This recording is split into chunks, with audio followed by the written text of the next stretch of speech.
Tropical Typhoon, Chairman TV. Weather update.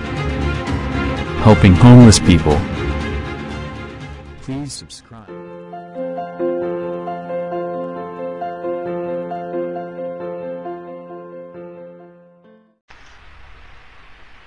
Magandang umaga po. Ito po ang latest update natin ngayong araw, August 3, 2024. Patuloy nga pong umiiral yung southwest monsoon o yung hanging habagat dito nga po sa may western Visayas, Negros Island region, Zamboanga Peninsula at kasama rin po dyan yung Palawan. Asahan naman natin sa may Metro Manila, mararanasan muli natin yung localized thunderstorm.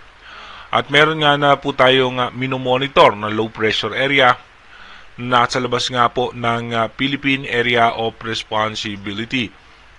Ito nga po ay mataas ang tsansa na pumasok sa ating power line, pero mababa naman po ang posibilidad na ito po ay tumama sa ating kalupaan dahil posible po itong mag-recur muli palabas dito nga po sa may parte ng Japan.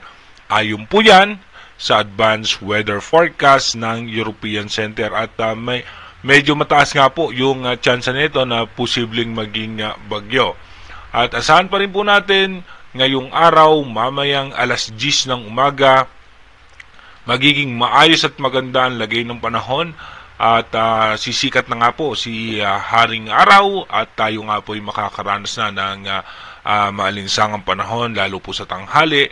Pero nga po dito pa rin sa may western section ng ating bansa, asahan natin may mga tsansa ng mga biglaang pagbuhos ng pag-ulan. Pagdating nga po ng alauna ng hapon mamaya sa may parte nga po ng Mindoro provinces, sa may western section ng Luzon, asahan natin may mga posibilidad o tsansa ng mga biglaang pagbuhos ng pag-ulan. Maging dito nga po sa western section ng Visayas at sa may Zamboanga Peninsula.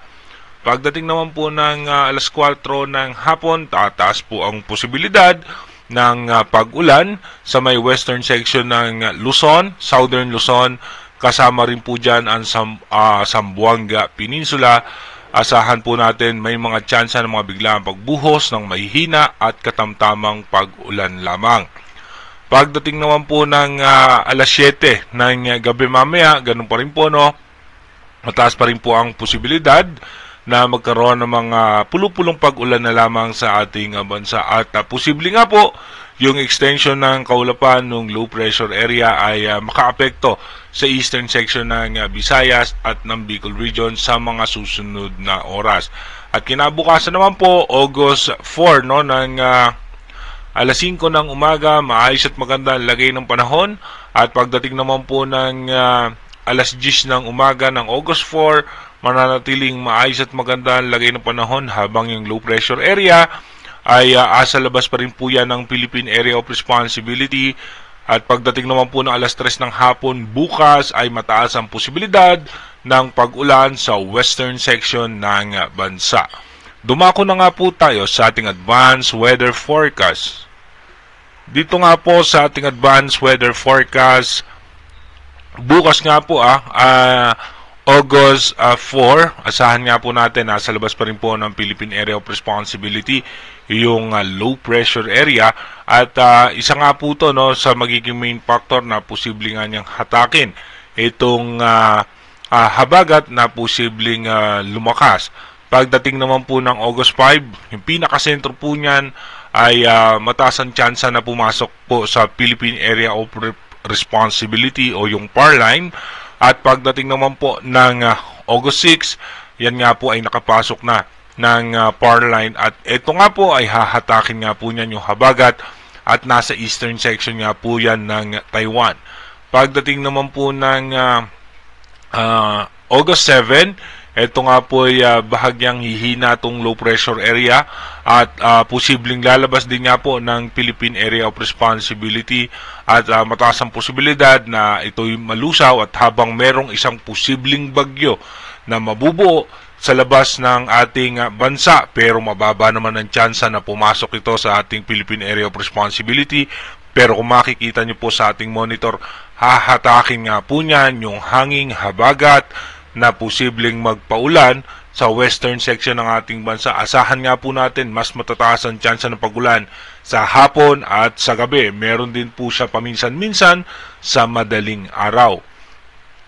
Pagdating naman po ng August 9, asahan natin mataas pa rin po ang posibilidad ng pag-ulan sa hapon. Dito nga po sa western section ng ating bansa dahil pa rin po yan sa habagat. At pagdating naman po ng August 10, ganoon pa rin po, mataas pa rin po ang posibilidad ng pag-ulan sa hapon at sa gabi dahil pa rin po yan sa habagat. Mas mataas nga po yung tsansa ng malalakas na pagbugso ng pag-ulan sa gabi po ay posible natin yung maranasan.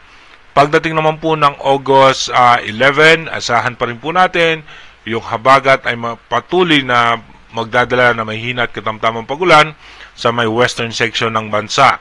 Pagdating naman po ng August 12, dito nga po ay mataas pa rin po ang tsansa o posibilidad na makakaranas po tayo ng mga pag-ulan sa hapon at sa gabi. At meron nga po mga posibleng kumpulan ng kaulapan sa labas ng Philippine Area of Responsibility. Ito naman po yung susunod nating i-monitor sa ating advanced prediction kung ito po ba'y posibleng maging low pressure area or posibleng nga pong malusaw din po kagad. Again, inuulit po natin yung ating advanced weather forecast is advanced scenario pa lamang po yan o advanced prediction ng European Center. Malaki pa rin po ang posibilidad na magbago po lahat yan. Manatili po tayong tumutok sa ating advanced weather forecast para malaman po natin yung mga posibleng sama ng panahon na makaka-apekto sa ating bansa. At ngayon nga po, wala pa naman po tayong posibleng bagyo na direktang tatama sa ating bansa from August 3 hanggang August 12. Ayun po yan sa ating advanced weather forecast. Mag-iingat po tayo palagi. God bless po sa ating lahat.